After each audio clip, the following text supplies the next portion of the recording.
भारत की प्राचीन खगोल परंपरा और विज्ञान परंपरा को जोड़ने का, समन्वय का उज्जैन के डोंगला में समन्वय करने की जिम्मेदारी मध्य प्रदेश के मुख्यमंत्री डॉक्टर मोहन यादव ने ली। और बात करने के लिए इस वक्त हमारे साथ मध्य प्रदेश के मुख्यमंत्री मोहन यादव जी हैं। सर, डोंगला को, जो प्राचीन भारत की खगोल परंपरा थी, उसका सूरज पूरे विश्व पटल पर छाए, इसकी कोशिश दिखाई दे रही है आज डोंगला पर। देखिए, ये मेरे द्वारा इस डोंगला में जब मैं प्राधिकरण का अध्यक्ष था तब उसमें थोड़ा कंट्रीब्यूशन दिया है, लेकिन उसके पहले से डॉक्टर विष्णु श्रीधर वाकणकर जी ने स्थान खोजा था।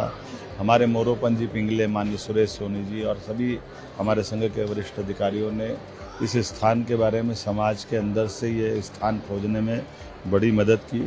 मध्य प्रदेश सरकार, भारत सरकार के साथ मिलकर के यहाँ पर जो महत्व की चीज़ है कि सूर्य उत्तरायण से दक्षिणायन या दक्षिणायन से उत्तरायण जब आता है तो यहाँ पर वो पॉइंट दिखता है जहाँ लगता है कि सूर्य ने अपनी कक्षा बदली, वो आंखों से दिखाई देता। 12:28 पर दोपहर में आज ही सूर्य की छाया शून्य पे हुई और वहाँ से उसने दिशा बदली।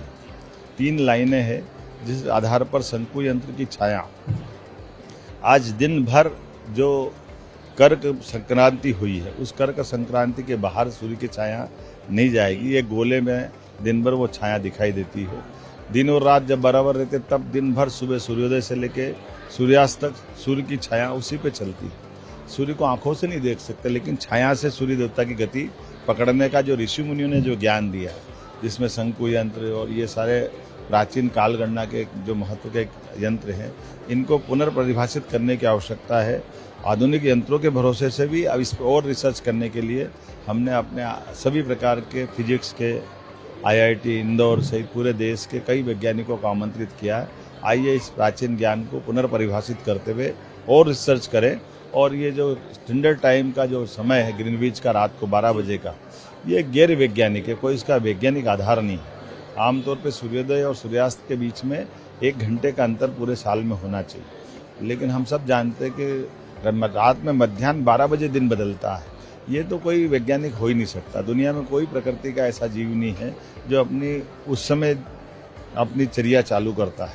निशाचर सूर्योदय सूर्यास्त से चालू होते हैं, बाकी प्रकृति सूर्योदय से चालू होती है। तो ऐसे में इन सारी बातों पे ध्यान देने की आवश्यकता है और मैं मान के चलता हूँ कि उस तरफ काफ़ी ध्यान गया है और अब आगे बढ़ेंगे।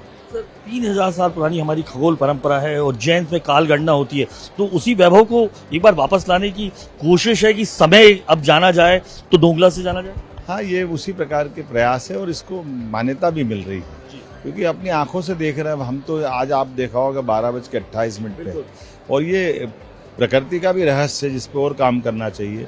कितने अंधेरे हो, कितनी बारिश का माहौल हो, लेकिन 12:28 पे 21 जून को अचानक सूर्य दिखाया अपने टीवी पे, अपने सामने, आंखों के सामने बादल छट जाते हैं और सूर्य का प्रकाश आ जाता है। ऐसे 22 दिसंबर को बादल अचानक आते हैं और पानी बरसता है।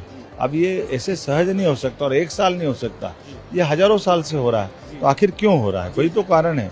सूर्य की अगर छाया बन रही है तो उसी लाइन पे क्यों बन रही है? आगे पीछे भी बन सकती है, लेकिन नहीं बन रही क्योंकि वो वहाँ से उसकी घूर्णन गति ये ध्यान में आ रही है। इसलिए इन सारे रहस्य के स्थानों को पुनर्भाषित करते हुए दुनिया के वैज्ञानिकों को बुला करके उनको इसमें हिस्सेदार बनाने के लिए हमारी सरकार, माननीय केंद्र सरकार श्रीमान मोदी जी के नेतृत्व में आगे बढ़ रही है। जैसे हमने वैदिक घड़ी बना करके लोकार्पित की है, उसी प्रकार से ग्रह, नक्षत्र, उपग्रह सबकी गति नियत है, उस गति पे और काम करने की जरूरत है। पंचांग भारतीय परंपरा का एक आध्यात्मिक से लेकर अगर हम कहें वो तमाम परंपराओं का एक हिस्सा है। पंचांग के गणना में भी डोंगला का महत्व बढ़ेगा निश्चित तौर पर, क्योंकि हमने यहाँ खगोलीय तमाम टेलीस्कोप लगा रखी है। 1942 से ही पंचांग राष्ट्रीय स्तर पर समय गणना का केंद्र उज्जैन बताता है और शासन में सिंधिया स्टेट के टाइम से छप रहा है। उसके पहले हजारों साल से आर्यभट्ट के समय से ये उज्जैन उसका केंद्र रहता आया था और हमारी पहली तिथि वर्ष की वर्षप्रति बदा उस गणना के आधार पर ही होती है। तो समय की शुद्धता की गणना करने में भारतीय पंचांग पद्धति को तो कोई नकार ही नहीं सकता। इसलिए हमारे तुरंत कोई भी पंचांग को जानने वाले सूर्य ग्रहण इनकी तुरंत गति और पुरानी उम्र निकाल देते हैं। अभी आधुनिक दृष्टि से कोई आधुनिक साइंस के लोगों से पूछो तो बड़ा मुश्किल जाएगा। तो ऐसे करके जो प्राचीन विज्ञान है, प्राचीन ज्ञान है, उसको पुनर्परिभाषित करते हुए समय गणना के लिए केंद्र बने, इस दिशा में हमारी सरकार साइंस टेक्नोलॉजी विभाग के माध्यम से काम कर रही है। खगोलीय घटनाओं को भी कवर करने के लिए यहाँ दूरबीन लगाया है, अत्याधुनिक दूरबीन लगाया है। और एक मिथक तोड़ा है कि आमतौर पे ऑब्जर्वेटरी पहाड़ों पे बनती थी। पहाड़ की ज़रूरत नहीं है। जब खगोल की बात के हजारों लाखों अरबों किलोमीटर ऊपर की बात करें तो 2-4-10 किलोमीटर ऊंची नीची पहाड़ी से होना क्या है। तो ये गलत जानकारी थी। इसलिए प्राचीन जो ऋषि मुनियों ने न केवल अपने इस खगोल या ब्रह्मांड के रहस्यों की जानकारी अपने ग्रंथों में दी है, आज उसको पढ़कर पुनः इस बारे में विचार करने की जरूरत है, दुनिया से उसको बांटने की जरूरत है। ग्रीन बेस टाइम जो डोंगला मीन टाइम, ये कब आपका प्रयास लगातार दिख रहा है? जिस तरीके से तमाम आज आपने 300 खगोल विदों को सरकार के मुखिया होने के नाते से मेरा काम है वैज्ञानिकों को सब सुविधा देना। अभी वैज्ञानिकों पे निर्भर करता है कि वो इन सारे रहस्यों के पर्दों को निकाले, समाज के सामने लाए और उसको पुनर्परिभाषित। आखिरी सवाल, कृष्ण की लीलाओं को हम जानते हैं, आध्यात्मिक उनकी क्षेत्र को जानते हैं, भक्ति भाव में जानते हैं। कृष्ण भूगोल विज्ञानी भी थे, एक तरीके से देखें हम नारायण जी ये खगोल विज्ञानी का है। तो मैं आपको ये बताना चाहूँगा, जब उज्जैन में भगवान कृष्ण जब पढ़ाई करने आए तो 64 कलाओं में 14 विद्याओं में ये सारी विद्याएं हैं उनके साथ। अब ये अलग बात है कि उसको आज के संदर्भ में और परिभाषित करा जाए।